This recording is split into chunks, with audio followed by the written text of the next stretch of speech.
జగన్మోహన్ రెడ్డి గారు, వైఎస్ఆర్సీపీ గొడ్డల పార్టీ అధ్యక్షుడు జగన్మోహన్ రెడ్డి గారు పాలనలో విషం చుక్క వేసినట్లు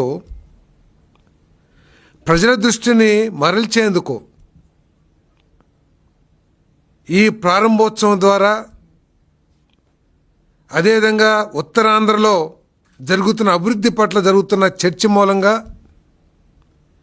కూటమి ప్రభుత్వానికి, ఆ ప్రభుత్వ నాయకుడు చంద్రబాబు నాయుడు గారికి ఎక్కడ పేరు వస్తుందో అనే దుగ్ధతో దిగజారిన రాజకీయానికి ఒడిగడుతున్నాడు జగన్మోహన్ రెడ్డి గారు అని చెప్పేసి మనం చేస్తాం. నేను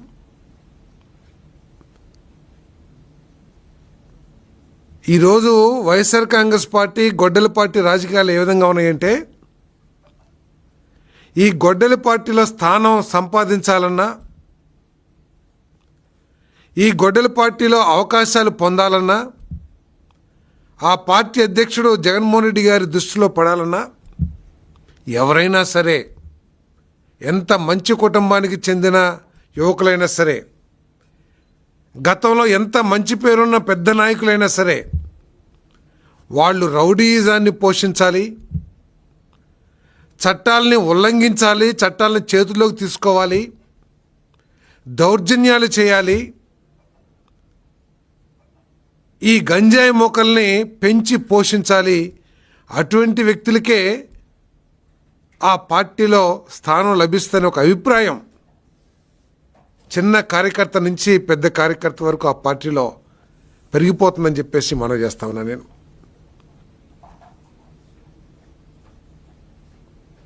చాలా బాధాకరం. భవిష్యత్తు తర రాజకీయ నాయకులు, యువకులు ఏ విధంగా తయారు కాబోతున్నారు, ఇటువంటి పార్టీలు, వైఎస్ఆర్ కాంగ్రెస్ పార్టీ లాంటి నాయకులు చేస్తున్న ఈ దిగజారుడు రాజకీయాన్ని చూసి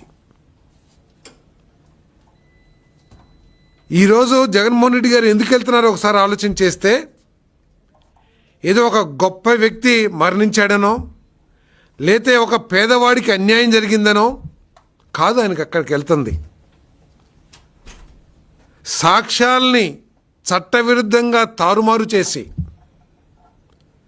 ఒక పేద వ్యక్తి మరణానికి కారణమైన వ్యక్తిని, యువకుడిని తప్పించడానికి ప్రయత్నం చేసిన వ్యక్తిని అరెస్ట్ చేస్తే చట్ట ప్రకారం ఆయన్ని పరామర్శించడానికి జగన్మోహన్ రెడ్డి గారు వెళ్తామంటే ప్రజలందరూ కూడా ఆలోచించాలి. ఒక పేద కుటుంబం గొర్రెల కాపరని పేరే కానీ కనీసం ఒక 5 గొర్రెలు కూడా సొంత గొర్రెలు లేని వ్యక్తి దానయ్య గారు. ఆ వ్యక్తిని యాక్సిడెంట్ ద్వారా కారు, మోటార్ సైకిల్లో గుద్దేసి చనిపోయే పరిస్థితుల్లో ఉంటే, ఈరోజు ఎవరినైతే పరామర్శించడానికి వెళ్ళారో వృత్తిపరంగా ఒక డాక్టర్, ఆయన కనీసం యాక్సిడెంట్ అయ్యి ప్రాణాలతో కొట్టుమిట్టాడుతున్న వ్యక్తిని హాస్పిటల్కి తీసుకెళ్ళి ఏదైనా ప్రాథమిక వైద్యం చేపిస్తే, ప్రథమ చికిత్స చేపిస్తే ఏమైనా బతుకుతాడనే ఆలోచన కూడా చేయకోకుండా నా కొడుకుని ఎలా తప్పించాలి అని ప్రయత్నం చేసి ఆ కొద్ది సమయంలోనే సాక్ష్యాన్ని తారుమారు చేయడానికి ప్రయత్నం చేస్తే, మరి చూసిన వాళ్ళు కొంతమంది కానీ ఈ కెమెరా ద్వారా కానీ ఆ తప్పులు పట్టించి ఆయన్ని అరెస్ట్ చేస్తే ఈరోజు ఆయన పరామర్శకి వెళ్ళారని చెప్పేసి మనం చేస్తాను. జగన్మోహన్ రెడ్డి గారు అక్కడికి వెళ్తుంటే అందరూ అనుకున్నారు, సోషల్ మీడియాలో గొర్రెల కాపర్ల సంఘాలు, యాదవ కులస్తులు, బీసీలు అందరూ కూడా ఆ పేదవాడికి అన్యాయం జరిగింది, ఆ పేదవాడి మరణం గురించి ఎవరు మాట్లాడతలేదు, అందరూ కూడా వైసీపీ నాయకులందరూ కూడా ఎవరైతే ఆయన మరణానికి కారణమయ్యారో, ఆ దానయ్య మరణానికి కారణమయ్యాడో, ఆ పేదవాడి మరణానికి కారణమయ్యాడో ఆయన్ని పరామర్శించడానికి ఎవరు వెళ్ళట్లేదు అని చెప్పేసి సోషల్ మీడియా అంతా కూడా కోడెకూస్తూ ఉంది. బహుశా ఆ పేదవాడిని పరామర్శించి ఏదైనా సాయం చేస్తానికి వెళ్తాడేమో అనుకున్నాను నేను. కానీ ఆయన వెళ్ళింది ఆ దానయ్య మరణానికి కారణమైన వ్యక్తి అని చెప్పేసి, ఆ వ్యక్తి కోసం పరామర్శ కోసం వెళ్తున్నాడని చెప్పేసి మనం చేస్తాను. మొన్న ఎక్కడ చూశాను నేను, సాక్షి పేపర్లో మత్స్యకార వర్గానికి సంబంధించిన నాయకుడిని అరెస్ట్ చేస్తుంది ప్రభుత్వం అని చెప్పేసి రాష్ట్ర ప్రజలు బలహీన వర్గాలందరూ కూడా ఆలోచించాలి. అక్కడ గొర్రెల కాపరిని గుద్దాడా, లేకపోతే మత్స్యకారుని గుద్దాడా, లేతే కళ్ళు గీత కార్మికుని గుద్దాడా, నాయి బ్రాహ్మణుని గుద్దాడా అనేది ఎక్కడ సమస్య కాదు. అక్కడ ఎవరన్నా కూడా గుద్దితే చనిపోయేవాళ్ళు, ఆ యాక్సిడెంట్ చేస్తే చనిపోయేవాళ్ళు. కానీ ఇక్కడ ఆలోచించాల్సింది ఏంటంటే ఆ పేదవాడి ప్రాణానికి వైఎస్ఆర్ కాంగ్రెస్ పార్టీ నాయకుడు ఇస్తున్న విలువ ఏమిటో ఈరోజు ప్రజలందరూ కూడా గమనించాలని చెప్పేసి కూడా మనం చేస్తాను. నేను ఎంత ఆశ్చర్యకరం అంటే పేపర్లు చూసాం, ఆయన స్వంత సోదరి షర్మిల గారు ఒక జాతీయ పార్టీ అధ్యక్షురాలు, ఆమె అనారోగ్యంతో హాస్పిటల్లో ఆపరేషన్ ఏదో చేశారని చెప్పారు. కానీ చెల్లిని పలకరిస్తానికి పరామర్శిస్తానికి ఆయనకి మనసు రాలేదు. కానీ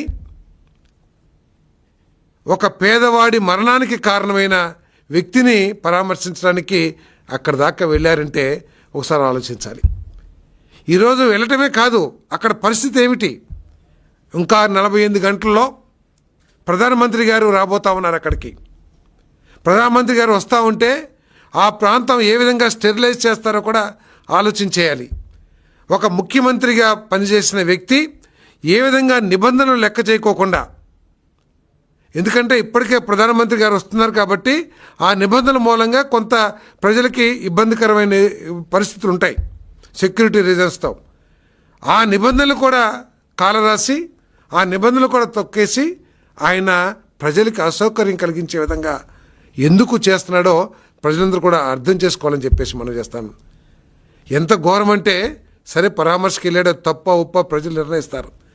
కానీ ఆ కార్యక్రమానికి సెక్యూరిటీ కాపాడటానికి నియమించబడ్డ ఒక మహిళా సర్కిల్ ఇన్స్పెక్టర్ని ఏ విధంగా దారుణంగా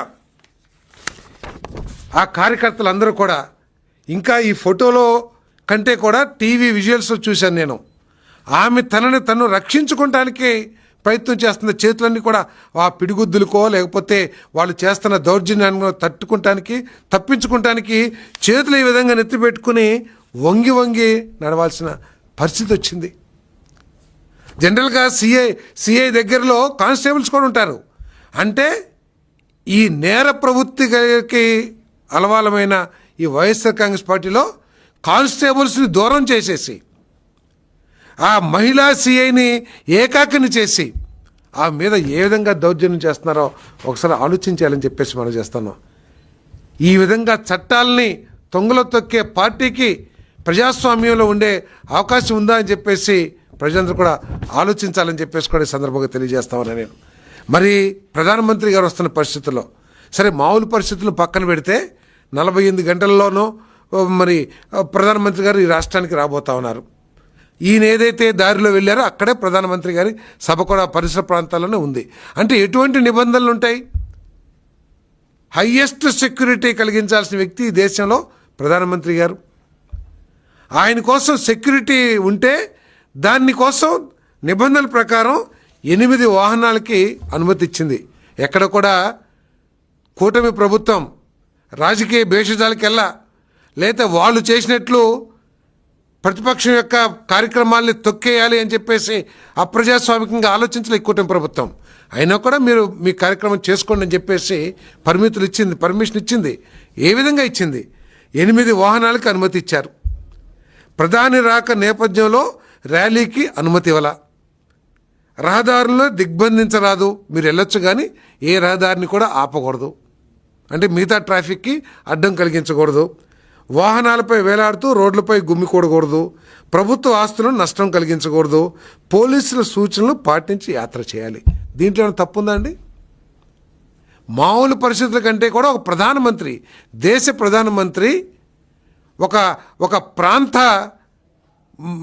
ప్రిస్టేజ్ కలిగించే ప్రాజెక్ట్ ఇనాగ్రేషన్కి వస్తుంటే ఈ విధంగా చేయటం కరెక్టా అని చెప్పేసి మనం చేస్తాను. పోలీసులు కూడా కొట్టే పరిస్థితి వచ్చిందంటే మరి ఏ విధంగా ఈ వైఎస్ఆర్ కాంగ్రెస్ పార్టీ చేస్తుందో నేను ప్రజలందరూ కూడా ఆలోచించాలని చెప్పేసి మనం చేస్తాను. ఏదేమైనా కూడా ఉత్తరాంధ్ర అభివృద్ధి, బలహీన వర్గాల సంక్షేమం ఈ ప్రభుత్వం యొక్క లక్ష్యం. ఈ 5 సంవత్సరాల్లో 20 లక్షల ఉద్యోగాలను కల్పించి మరి ఈ రాష్ట్రంలో యువతకి మంచి భవిష్యత్తు కలిగించాలనే లక్ష్యంతో ఈ ప్రభుత్వం పనిచేస్తుంది.